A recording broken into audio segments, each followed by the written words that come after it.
오늘은 사순절 첫째 주일입니다. 사순절, 사는 넉사자, 수는 열순자, 열흘이 4번, 그러니까 40일. 부활절 전 40일을 십자가를 묵상하고 주님과 친밀하게 지내면서 죄를 애통하며 회개하며 부활을 기다리는 절기, 그것이 사순절입니다. 지난주 수요일이 제의 수요일, 제라는 것은 뭔가 종이나 나무를 태우고 남은 그 검은 그 제를 말하는 거예요. 그래서 영어로 렌트라고 표현하죠. 이 사순절을 영어로 렌트, 제의 수요일. 이 제를 특별히 종려나무 잎을 태운 다음에 그 제를 초대교회 성도들이 몸에, 이마에 십자가를 이렇게 그리면서 이 제는 뭘 상징합니까? 죄를 회개할 때 철저한 죽음, 회개. 그래서 이 죄를 몸에 바르면서 예수님의 십자가가 나를 위한 죽음이다. 예수 죽음, 나의 죽음. 예수님의 다가오는 부활이 나를 위한 부활이다. 예수 부활, 나의 부활을 묵상하는 절기. 이게 40일. 그래서 제의 수요일이 지난주 수요일 2월 14일이었습니다. 2월 14일부터 이번 올해 부활주일은 3월 맨 마지막 날 3월 31일 40일 동안 주님의 십자가를 묵상하며 주님께 더 가까이 가는 거예요. 물론 평상시에도 주님의 십자가를 묵상하지만 이 사순절기 때는 성경 여러분이 평상시보다 더 많이 읽으면서 어떤 분은 사순절 기간 동안 그냥 성경 일독을 해버리는 분도 계세요. 아니면 신약 성경만 내가 이번 사순절 동안 읽겠다. 또는 제가 여러분에게 몇 주 전에 기독교 대한 성결교회 목사 안수 받을 분들이 성경을 암송해서 써야 되는 59절 성경, 그 여러분에게 보내드렸죠? 카톡으로 보내드렸어요. 만일 출력을 원하시는 분은 우리 민창희 목사님께 요청하면 출력해 드릴 거예요. 그럼 이 사순절 기간에 주님과 친밀하게 지내는 방법이 여러 가지 있지만 금식을 하시는 분도 있습니다. 근데 제가 추천해 드리는 것 중에 하나는 성경 암송입니다. 성경을 암송하면서 계속 묵상하는 거예요. 뜻도 묵상하고 암송하고. 그러다 보면 여러분, 하나님은 말씀으로 우리에게 임하시는 분이에요. 태초에 말씀이 계시니라, 이 말씀이 하나님과 함께 계셨으니 이 말씀은 곧 하나님이시니라. 예수님이 여러분 마음속에 어떻게 들어오신지 아세요? 말씀으로 들어오는 거예요. 요한계시록 3장 20절, 볼지어다 내가 문 밖에 서서 두드리노니 누구든지 내 음성을 듣고 문을 열면, 음성을 듣고 문을 열면, 음성이 뭐예요? 말씀. 말씀을 듣고 마음문을 열면 내가 그에게로 들어가 그로 더불어 먹고 그는 나로부터 먹고. 인격적인 교제가 이루어진다는 거예요. 하나님의 음성을 듣고 마음문을 열면 주님이 쑥 들어오셔서 인격적으로 교제를 하신다는 거예요. 성경에서 40이라는 숫자는 아주 중요해요. 성경에 보면은 이제 성경에서 12라는 숫자가 완전수. 우리가 생각할 때는 숫자 10이 완전수인 것 같은데 성경에서는 숫자 10도 중요하게 쓰지만 12라는 숫자 12, 이걸 완전수로 씁니다. 그래서 이스라엘 지파가 12지파로 형성됐고 예수님의 제자가 20명이 아니라 12명. 한 명이 빠지니까, 가룟 유다가 빠지니까 마띠아를 뽑아서 보충하잖아요. 보충하고 나서 성령이 임하시잖아요. 12이라는 이 숫자, 그리고 40이라는 숫자의 의미는 어떤 의미가 있냐면 고난과 인내의 기간을 의미할 때 40일, 그리고 하나님이 우리에게 복을 주시려는 어떤 축복을 위한 준비 기간으로 40이 사용됩니다. 예를 든다면 이렇습니다. 모세는 시내산이라고도 하고 호렙산이라고도 하는 그 산에 하나님께서 말씀을 주시려고, 십계명을 주시려고 산으로 불렀습니다. 바로 주신 것이 아니라 40일 동안 그곳에서 금식하며 주님과 독대하며 준비 기간을 가진 후 십계명이 새겨있는 돌비를 받아서 내려옵니다. 40일은 인내와 고난의 기간, 복을 준비하는 기간.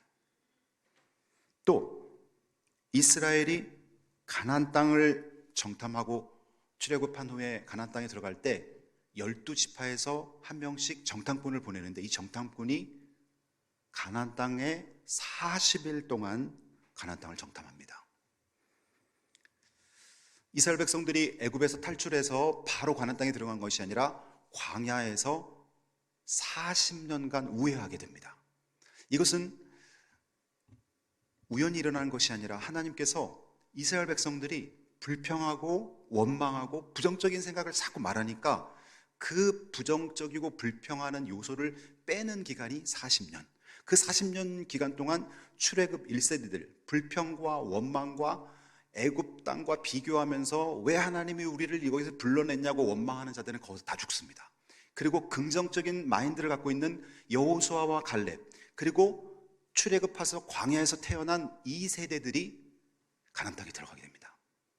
하나님이 하신 역사를 보세요. 예수님께서 40일 동안 금식하신 후에 공생애를 시작합니다.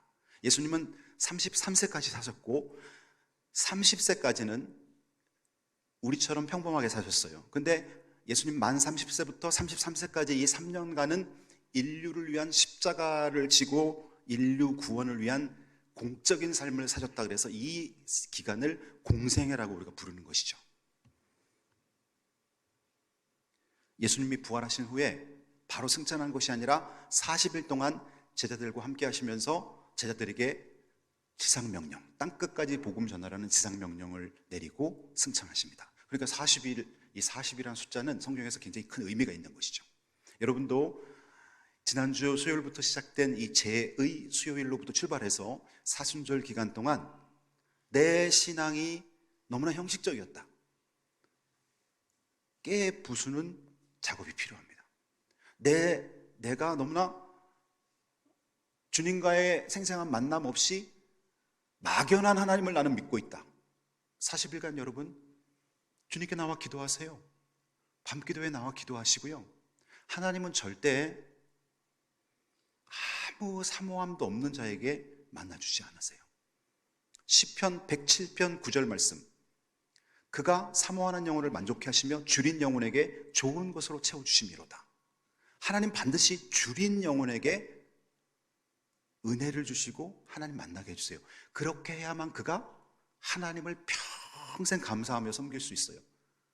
찾지도 않고 부르지도 않는 사람을 만나게 해주면요, 우연이라고 생각하고 또 잠깐 마음 바뀌면 그냥 자기가 잘못 봤다고 생각해요. 사모하셔야 돼요. 팔복 중에 여러분 예수님께서 8가지 복을 가르쳐 주셨는데 거기 보십시오. 첫 번째 복, 두 번째 복. 심령이 가난한 자는 복이 있나니 천국이 저희 것이며, 여기서 가난하다는 건 돈이 없다는 것이 아니라 영이 가난하다는 거예요. 영이 가난하다는 건 뭐예요? 나는 하나님 없이는 살 수 없어요. 하나님 나에게 함께 해주세요. 하나님 내가 공부하는데 나에게 지혜를 주세요. 하나님 제가 지금 너무나 힘들어요. 하루하루 살아가는 게 너무 힘들고 경쟁 속에서 제가 밀려날 것 같아요. 하나님 도와주세요. 하나님 저와 동행해 주세요. 라고 하나님을 향한 타는 목마름을 갖고 있는 것이 8가지 복 중에 첫 번째 복이라는 거예요. 우리가 생각할 때는 대기업에 들어가고, 우리가 생각할 때는 어디 연구소 소장이 되고 CEO가 되고 이런 것이 복인 줄 알았는데, 예수님이 말씀하시는 복은 하나님을 찾는 간절한 마음을 갖고 있다면 그 사람은 8가지 복 중에 첫 번째 복을 받았다는 거예요. 그러니 어떻게 해야 됩니까? 우리가 하나님 사모해야죠. 하나님 사모해서 하나님 만나야죠. 인격적으로 하나님 체험해야죠. 여러분 예수 믿으면서 그런 생각 안 들어요? 내가 평생 교회에 나갈 건데, 내가 평생 주일날 하나님을 예배하러 갈 건데, 막연한 하나님, 어떨 때는 있는 것도 같고 어떨 때는 없는 것도 같고, 저 산 넘어 산 넘어 있는 하나님처럼 느껴지는 그런 하나님을 믿으면서 어떻게 평생을 주일을 섬기는 것 자체가 여러분 불행한 거 아니겠습니까? 지금 나와 계신 하나님, 빌리그람 목사님이 전 세계를 다니며 복음을 전하는데 어느 날 해외 복음 집회를 하고 돌아오는데 비행기에서 내리니까 어떤 기자가 묻더라는 거예요.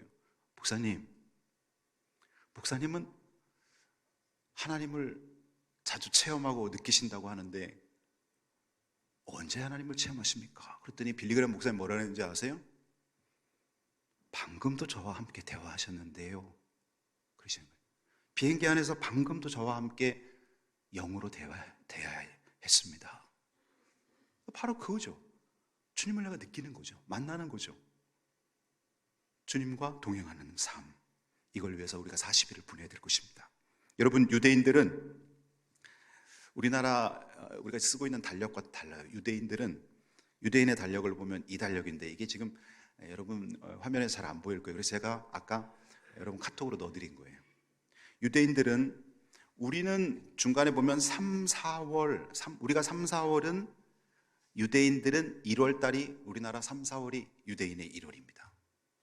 유대인들은 한 해의 시작을 뭘로 시작했냐면, 출애굽할 때, 장자의 재앙이 일어날 때 하나님께서 이스라엘 백성들 가정에는 어린 양을 잡아 그 피를 대문에 발라놓으면 밤에 성령께서 애굽의 장자들을 칠 때 이스라엘 백성들의 집의 대문에는 어린 양의 피가 발라져 있기 때문에 그 장자가 어린 양이 죽음으로 인해서 대신 죽은 걸로 하나님이 대속의 은혜를 베풀어 주겠다. 그리고 재앙이, 그 이스라엘 대문에 피가 발라있는 곳은 재앙이 넘어갈 것이다. 그래서 6월절이란 말이 영어로 pass over, 재앙이 넘어간다는 뜻입니다. 재앙이 넘어간다. 그렇다면 오늘날 신약을 사는 우리들은 어린 양의 피, 어린 양 예수님이 마치 장자의 재앙 때 어린 양처럼 십자가에 흘린 예수님의 보혈의 피를 믿는 자들은, 우리가 마지막 심판대 앞에 가서 심판을 받아 지옥 사망에 이르는 것이 아니라 사망에서 생명으로 옮겼느니라. 여러분, 우리가 겉으로 보면 여러분의 옷이 보이고 여러분의 얼굴이 보이고 여러분의 화장이 보이지만, 영적으로 주님이 바라보실 때는 여러분에게 예수님의 십자가 보혈이 발라져 있는지를 주님 보는 거예요. 인격적으로 예수님 영접하셔야 돼요.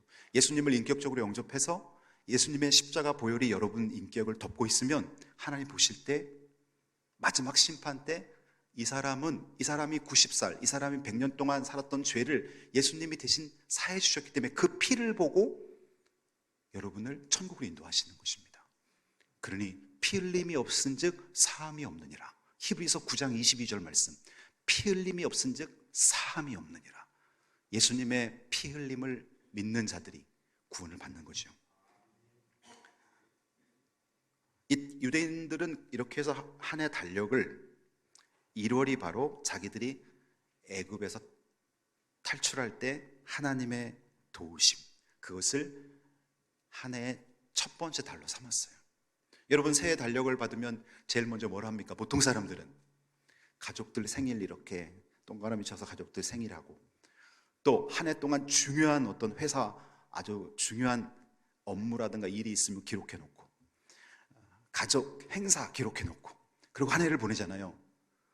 유대인들은 하나님께서 자기들을 출애굽해 준 사건을 기점으로 1월을 시작하고, 하나님께서 그들을 먹이시고 입히시고 광야에서 함께 하신 하나님의 임마누엘의 그 절기, 그리고 첫 번째 수확을 했던 것, 마지막 추수했던 것, 이런 것들을 쭉 1년 안에 주요 절기로 넣어서 하나님을 예배하는 달력을 만든 거죠. 그리고 교회력은 바로 저와 여러분이 지금 받고 있는 기독교인들은 그럼 어떻게 한 해를 시작하는가? 이것이 바로 기독교인 달력, 교회력입니다. 교회력을 보시면요, 제가 인터넷에서 네이버에서 교회력 했더니 2024년 정리한 교회력은 있는데, 타교단에서 정리했는데 우리 일반 기독교와 관련 없는 것들을 몇 개 넣어놨더라고요. 그래서 제가 만든 거예요. 여러분 달력에 다 있는 건데, 우리 기독교는 보통 이렇게 교회 달력에 주요 행사를 정해 놓습니다. 1월 3일은, 1월 첫째 주일은 신년을 맞이하면서 하나님께 감사드리는 신년 감사주일입니다. 2월 14일, 지난주 수요일이 사순절 출발점인 제의 수요일, 제를 이마에 십자가를 바르면서 주님의 고난을 묵상하는 절기가 시작된 거죠. 그 다음에 종료주일이라는 것은 뭐냐면 부활주일 일주일 전이 종료주일입니다. 그래서 이날 보통 우리 교회에서도 세례 예식을 이 종료주일하고 성탄주일 때 세례 예식을 하잖아요. 종료주일은 예수님이 이제 33세가 되어 인류를 위해 십자가를 지기 위해 예루살렘 성으로 입성할 때 많은 사람들이 이분이 왕이 될 줄, 정치적인 왕이 될 줄 알고 호산나 다윗의 왕이시여 하면서 종려나무 가지를 흔들었다 해서 그 주일을 종료주일이라고 말합니다. 그리고 종료주일이 딱 끝나고 월요일부터 부활주일 전날 토요일까지를 고난주간, 예수님이 대제사장의 신문받고 빌라도 법정에서 신문받고 예수님이 골고다 언덕에 올라가서 십자가를 지고 운명하시고 금요일날 운명하시고 주일 일요일 새벽에 부활하셨죠. 이것이 바로 고난주간, 3월 31일이 부활주일입니다. 여러분, 우리 기독교인이면 우리가 적어도 한 해 달력을 받을 때 올해는 부활주일이 이날이네, 올해는 사순절이 이때 시작하네, 내가 주님을 더 묵상해야지, 나의 예수 죽음이 나의 죽음이고 예수님이 부활하신 것처럼 나도 부활할 거라는 걸 가슴에 새기면서 달력을 늘 보는 거예요. 그 다음에 5월에는 항상 5월 첫 주는 어린이주일, 5월 둘째 주는 어버이주일, 5월 19일이 성령 강림주일, 그 다음에 우리 대한민국 기독교 모든 교회들이 7월 첫째 주일은 맥추감사절로 지납니다. 맥추감사절은 한 해의 첫 번째 곡물을 수확할 때, 이 당시에는 보리 맺자입니다. 보리를 추수하는 것이 한 해의 첫 번째 수확물이었어요. 그래서 올해도 하나님께서 우리에게 이런 수확을 주셨네 하면서 맥추감사주의를 보냅니다. 그리고 마틴 루터가 종교개혁, 오직 성경, 오직 믿음이라는 표어를 내세우면서 종교개혁을 했던 10월 31일이 종교개혁일, 추수감사주일은 11월 셋째 주일. 이 추수감사주일은 한 해의 모든 수확을 다 한 다음에 하나님 앞에 올해도 나를 먹이시고 우리 가족을 지키시고 일하게 하시고 해와 바람과 비를 주신 하나님께 감사하면서 예배드리는 것이 추수감사주일. 그 다음에 성탄절 앞에 한 달 전에 대림절이 시작됩니다. 대림절은 뭡니까? 대, 기다릴 대, 림, 임할 절기. 예수님, 하나님의 아들 예수께서 육신을 입고 이 땅에 임하시는 것을 기다리는 절기, 임할 예수님의 아기 예수가 이 땅에 오시는 거, 임재하시는 것을 기다리는 절기. 그래서 성탄, 크리스마스 4주 전부터 시작됩니다. 대림절. 그리고 12월 25일은 예수님 탄생, 크리스마스 성탄절, 12월 31일 송구영신일. 이렇게가 보통 우리가 지금 지키는 교회력입니다. 여러분이 달력을 받으면 이 교회력을 먼저 확인하는 거예요. 올해는 이런 날 표시를 해놓고. 여러분 탁상용 달력 다 드렸죠? 그걸 보면서 이 교회력을 묵상하는 게 왜 중요하냐면, 나는 올해도 주님의 은혜로 살겠다는 거예요. 나는 올해도 하나님이 나에게 베풀어 주시는 사건을 묵상하며 살겠다는 거예요. 나는 내 안에, 오늘 갈라디아서 2장 20절에 보면은, 이제 내가 육체 가운데 사는 것은 나를 사랑하사 자기 자신을 버리신 하나님의 아들을 믿는 믿음 안에 사는 것이다. 내 안에 하나님의 아들을 믿는 믿음이 있기 때문에 이 절기들을 묵상하면서 주님을 생각한다는 거예요.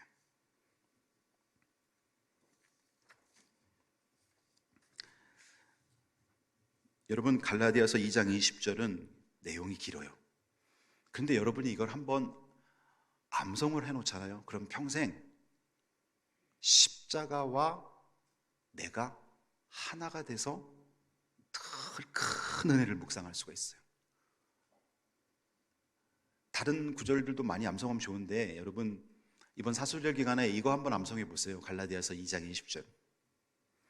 암송하실 때 세 부분으로 나눠서 암송하면 더 명확하게 암송할 수가 있어요. 첫 번째는 뭐냐면, 내가 그리스도와 함께 십자가에 못 박혔나니.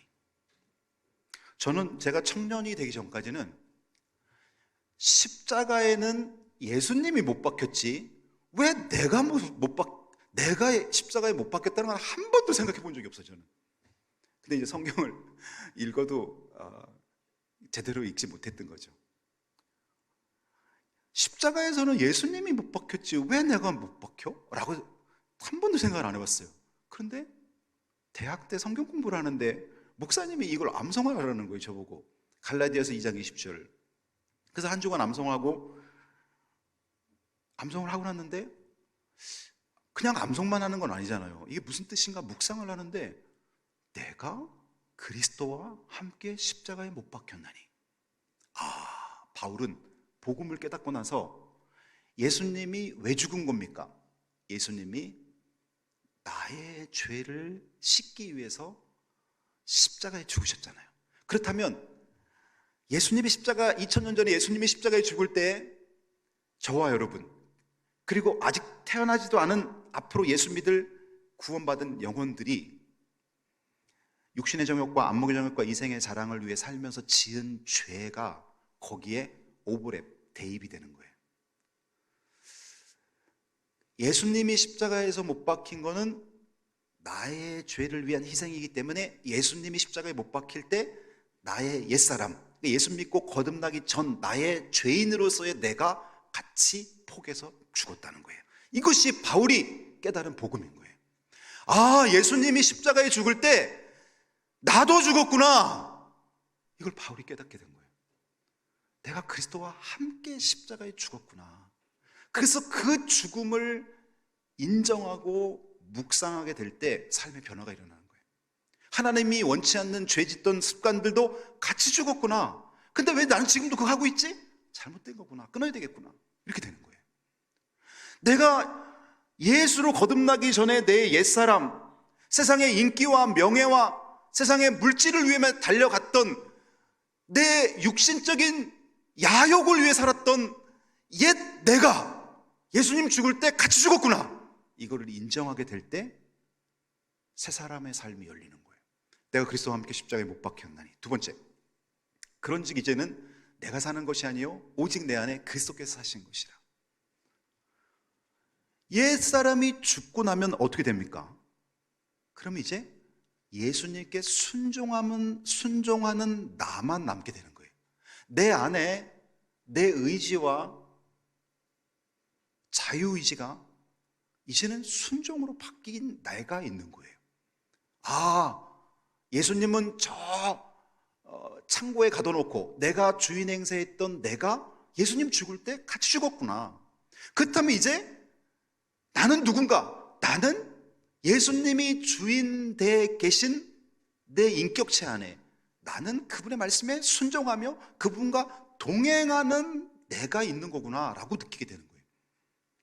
그래서 내 옛사람은 죽고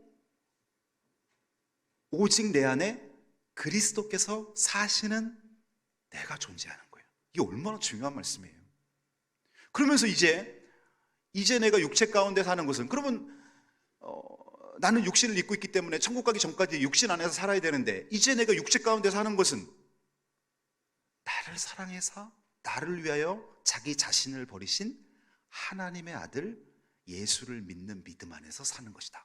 여러분의 연세가 40, 50, 우리 청년들은 20, 70, 80, 앞으로 이제 천국 갈 날이 어떤 분은 20년, 어떤 분은 30년, 어떤 분은 50년 이렇게 남았단 말이에요. 그러면 내가 이제 인생의 후반전 내가 사는 것은 하나님의 아들을 믿는 믿음 안에서 사는 것이라는 것입니다. 삶의 태도와 삶의 각오가 바뀌게 되는 것이죠. 옛날에는 내가 하고 싶은 거 하며 살았다는 거예요. 육신의 정욕을 위해 살았다는 거예요. 그냥 자식들 피부치를 위해서만 살았다는 거예요. 내가 원했던 어떤 인기와 명예와 내 인생의 야망을 위해 살았다는 거예요. 근데 이것이 예수님이 십자가에 못 박힐 때 내가 그 십자가의 은혜를 믿게 되는 순간 이 내 옛 자아가 죽었다는 것을 인정하는 것, 그때부터 그리스도인이 되는 것입니다. 그리고는 내 안에 이제 예수님이 살아계시고 그 예수님께 순종하는 내가 예수님의 손을 잡고 행복한 동행을 하는 것이 내 인생의 후반전, 주님과 함께 사는 삶인 것입니다. 그러니 여러분, 이 갈라디아서 2장 20절을 암송해야죠. 너무나 은혜스러운 것이죠. 우리 다시 한번 읽어볼까요? 함께 읽어볼까요? 시작. 내가 그리스도와 함께 십자가에 못 박혔나니 그런즉 이제는 내가 사는 것이 아니요 오직 내 안에 그리스도께서 사시는 것이라. 이제 내가 육체 가운데 사는 것은 나를 사랑하사 나를 위하여 자기 자신을 버리신 하나님의 아들을 믿는 믿음 안에서 사는 것이라. 아멘.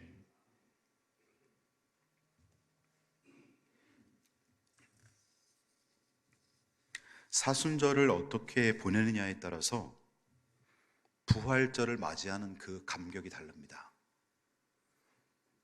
사순절을 그냥 분주하게 주님을 묵상하지 않고 보내게 되면, 심지어 성가대원 찬양단원이라 할지라도 부활절날 별로 기쁨이 없어요.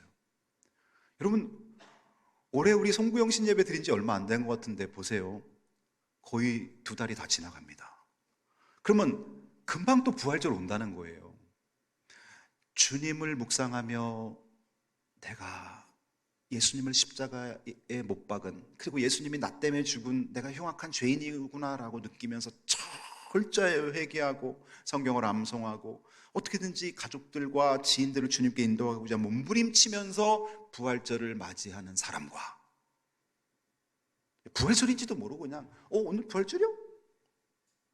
또 부활주일은 알긴 알지만 그냥 지식적으로만 있고 교회 딱 예배 끝나고 나가면서 그 다음 주일 올 때까지 한 번도 주님에 대해 생각하지 않고 그러면서 부활절을 맞이하는 그 정도는 어마어마하게 차이가 나는 거예요. 부활주일인데 아무런 감격도 없을 수도 있어요. 그럼 여러분, 부활주일을, 이 사순절 기간을 정말 의미 있게 보내셔야 돼요. 예수님이 나 때문에 십자가에 죽으셨다는 사실이 어느 날 가슴에 확 와닿을 때가 있습니다. 이것이 가장 강력한 성령의 역사입니다. 어떤 사람들은 성령 받기 위해서 갖가지 나는 예언의 은사를 받고 싶고, 나는 방언의 은사를 받고 싶고, 나는 뭔가 특별한 체험을 하고 싶고, 그런 생각을 해요. 나쁜 거 아니에요. 근데 성령께서 가장 강력한 역사는 뭔지 아세요? 십자가입니다. 이 십자가의 복음을, 다시 말하면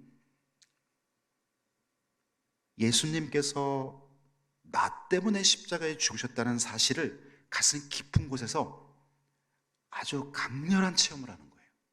그러고 나면요, 죄에 대한 애통이 이루어져요. 팔복의 두 번째 복이 열리는 거예요. 애통하는 자는 복이 있나니 저희가 위로를 받을 것이며. 애통. 여러분, 애통해 보셨어요? 요즘 어쩌면 우리 자녀 세대들이 이 부분을 통과해야 될 것 같아요. 영적 애통. 영적 애통을 할 수 있는가? 영적 애통이 이루어져야 십자가 복음의 예수 영접이 이루어지는 거예요. 죄를 회개하는 거 없이 어찌 예수 영접이 이루어지겠어요? 애통이 필요한 거예요. 애통. 그냥 오열하듯이 애통. 왜? 하나님의 아들이 나 때문에 죽으셨기 때문에. 그냥 눈물 한번 이렇게 촉촉하게 맺히는 정도가 아닌 거예요. 꼭 울게 되는 거예요. 애통. 하나님이 나 때문에 자기 아들을 십자가에 달아놓고 중지시킬 수도 있는데 침묵하시면서 참았던 그 하나님의 아버지의 애절한 마음을 체험해 보는 거예요. 내가 도대체 그 정도 사람인가? 그 정도 사람입니다, 여러분이. 그러면서 하나님이 나를 이렇게 사랑한 것이 느껴지고 요한복음 3장 16절이 다시 체험되는 거예요. 하나님이 세상을 이처럼 사랑하사 독생자를 주셨으니 이는 저를 믿는 자마다 멸망치 않고 영생을 얻게 하려 하심이니라. 하나님이 나를 이처럼 사랑하셨다는 게 느껴지는 거예요. 아들을 십자가에 못 박을 정도로 사랑하신 거예요. 그러면서 그 하나님의 사랑이 썰물이 돼서, 쓰나미가 돼서 나를 집어삼킬 때, 그때 이루어지는 것이 바로 영적 애통. 영적으로 애통하는 거예요. 하염없는 눈물과 함께. 이거는 누가 그렇게 하라고 해서 도대체 할 수 없는 거예요. 성령께서 울음을 터뜨려 버리는 거예요. 영적으로 내 눈을 뜨게 하면서 와, 하나님의 사람의 어마한 하나님의 사랑이 밀려오고 나의 흉악한 죄를 덮는 것을 보면서 그때 영적 애통이 이루어지는 거예요. 그리고 나서 바울처럼 내가 그리스도와 함께 십자가에 못 박혔나니 그런즉 이제는 내가 사는 것이 아니요 내 안에 그리스도께서 사시는 것이라는 고백이 나오게 되는 것입니다.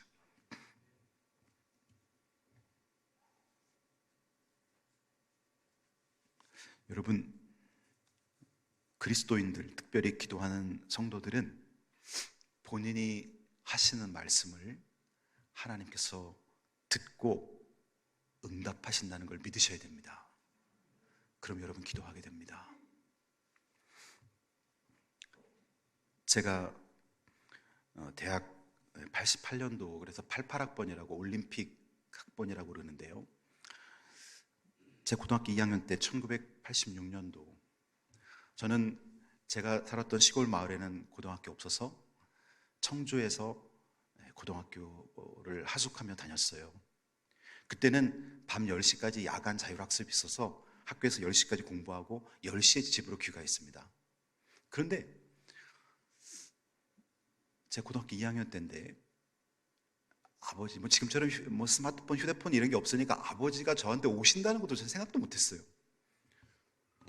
야간 자율학습 하는데 친구들이 정수야 아버지가 오셨다는 거예요. 가보니까 아버지가 시골에서 버스를 충주까지 타고 충주에서 청주까지 타시고 3시간 넘게 해서 아들을 보러 오신 거예요. 오셔서 이제 운동장으로 가서 얘기할 때가 운동장밖에 없잖아요. 운동장으로 어두컴컴한데 운동장에 갔는데 아버지가 저한테 그런 거예요. 정수야, 너 내년에 고3이지? 예. 너 신학교를 가든지 사관학교를 가면 좋겠다. 아버지가 그러시는 거예요. 왜 아버지가 저런 말씀을 갑자기 하시지? 묻지도 못하고 그냥 부모님께 늘 이제 순종하는 그런 입장이었으니까 예, 그냥 이렇게 대답했어요. 아버지가 하숙비하고 용돈하고 이렇게 봉투를 건네시고 바로 가시더라고요. 얘기도 더 안 나누시고. 근데 지금 생각해 보면 저희 아버지는 늘 창고에서 일하시면서 저를 위해서 묵상하며 기도하셨던 거예요. 신학교를 가든지 사관학교를 가면 좋겠다. 그래서 저는 사실은 목회에 대해서 생각을 한 번도 안 해봤거든요. 그리고 저는 일반대 경영학과에 들어가게 되었어요. 학교를 마치고 군복무를 마치고 제대를 하고. 근데 1992년 대학 3학년 때 새벽 기도를 마치고 앞자리에 앉아서 묵상을 하는데 이번에는 저의 육신의 아버지가 아닌 영적 아버지가 저를 찾아오시는 거예요. 하나님께서 저에게 이런 말씀을 해주시는 거예요. 나는 너를 위하여 내 아들 예수를 주었건만 너는 나를 위해 무엇을 하려느냐? 나는 너를 위해 내 아들 예수를 주었는데 너는 나를 위해 무엇을 하려느냐? 그래서 제가 뭐 답할 게 없잖아요. 그 다음날 와서 기도하는데 또 그런 마음을 주시는 거예요. 그러면서 그때 하나님이 저에게 보여주신 환상이라면 환상이고 저에게 주신 어떤 하나님의 그 사진 한 장이 머리를 스쳐가는 거예요. 강대상 위에서 제가 설교를 하고 있는 거예요. 강대상 위에서 하나님의 말씀을 선포하는 그 모습이 제 머릿속에 쫙 지나가는 거예요. 그러면서 3개월간 계속 하나님께서 심지어 화장실에 앉아 있는데도 나는 너를 위해 내 아들 예수를 주었건만 너는 나를 위해 무엇을 하려느냐. 그래 결국 제가 일반 대학을 졸업하고 서울신학대학에 들어가서 지금 목회자가 된 거예요. 그리고 시간이 흘렀어요. 이수교회 부임해서 벌써 10년이 지났어요. 자녀 셋이 성장했어요. 제 아들이 일반대를 갔더니 갑자기 대학교 2학년 때 자기가 또 뭘 막 준비하더니 사관학교를 들어갔어요. 그때까지만 해도 저는 몰랐어요. 근데 어느 날 가만히 있는데 1986년 운호고등학교 운동장에서 우리 아버지가 너는 신학교를 가든지 사관학교를 가면 좋겠다.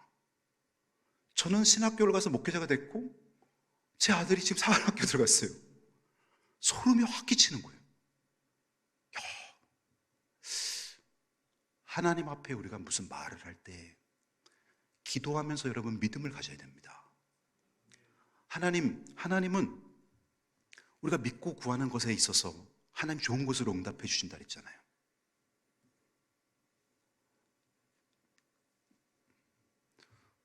이 간증은 아마 제가 여러분에게 예전에 한번 했을 수도 있다고 생각이 드는데, 제가 1998년 농촌에서 목회를 하다가 7년 반 목회를 하고 2005년에 부목사로 서울에 왔어요. 청소년과 청년 사역을 하기 위해서 어떤 목사님이 저를 불러서 부목사로 왔어요. 담임 목회를 하다가 부목사로 올 때 마음이 되게 찹찹해요. 왜냐하면 담임 목사님의 목회 철학에 철저하게 맞춰드려야 되기 때문에. 그래서 제가 하나님께 2005년부터 한 3년간 이런 기도를 했어요. 하나님, 제가 부목사를 몇 년 할지는 모르지만 제가 부목사를 하고 담임 목회자로 다시 부임할 때, 요즘 보니까 교회에 부임할 때 원서를 30통, 50통 원서가 들어온다 그러는데 저는 원서 내고 가기는 쉽지는 않습니다. 제가 원서 내지 않고 담임 목사님이나 장로님들에게 인정받고 추천받아 가게 해주세요. 제가 그런 기도를 했어요, 하나님 앞에. 두 번째 기도, 제가 예전에 전도사로 있을 때 그 교회가 교회를 건축해놓고 빚 때문에 막 너무너무 힘들어하고 막 성도들이 빚 때문에 막 힘들어하는 걸 보면서, 하나님, 저는 제가 교회 건축의 교회 건축을 하기보다는 교회가 다 건축돼서 하나님 저에게 주신 은사를 사용해서 성도들 양육할 수 있게끔 교회 예배당이 건축되어 있는 교회에 가게 해주세요. 이렇게 기도를 했어요. 세 번째는 하나님이 저에게 가르치는 은사와 전도와 선교 영역의 은사를 주셨는데, 제가 이 은사를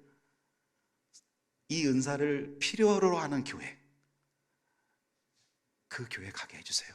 그리고 이제 저 동지방에서 3년간 부목사로 있다가, 그 길동이라는 곳에 3년간 부목사로 있다가 장충땅교회에서 4년간 청년부를 담당하면서 제 나이가 40대 중반이 된 거예요. 40대 중반이 되니까 마음속에 나도 이제 담임 목회 리더십을 발휘하고 싶다는 생각이 어느 날부터 드는 거예요. 그런데 장충땅교회 담임 목사님 박순영 목사님이 어느 날 저한테 그러는 거예요. 이수교회라는 데서 헌신예배 강사로 저를 초청했다는 거예요. 보통 헌신예배 강사로 초청하면 담임 목사를 초청하지 왜 부목사를 초청해요? 그 목사님이 가셔야지요. 그랬더니 청빙과 관련된 것 같아. 설교를 잘 준비해서 말씀 전하고 와요. 그러더라고요. 그래서 오후 3시 청년부 예배는 다른 목사님께 부탁을 드리고, 저는 사실 이수교차로는 들어봤지만 이수교회는 한 번도 들어보지 못했어요. 임병호 목사님 전혀 몰랐어요. 그래서 와서 7월 달에 헌신예배 설교를 하는데, 그때 여전도회 회장이 하정희 권사님이 한복 입고 사회 모셨어요. 그래서 설교하고 돌아갔어요. 근데 연락이 2달이 지나고 3달이 지나고 연락이 안 오는 거예요. 이상우 장로님 저한테 연락 좀 해주시지, 연락을 안 해주시는 거예요. 아무런 연락이 없어. 그래서 안 됐나 보다 이렇게 생각했어요. 그런데 6개월이 지나고 2013년 1월이 딱 됐는데 이상우 장로님이 전화를 오신 거예요. 청빙위원회에서 박정수 목사님을 담임 목사로 청빙하기로 결정했습니다. 너무나 마음이 기쁜 거예요.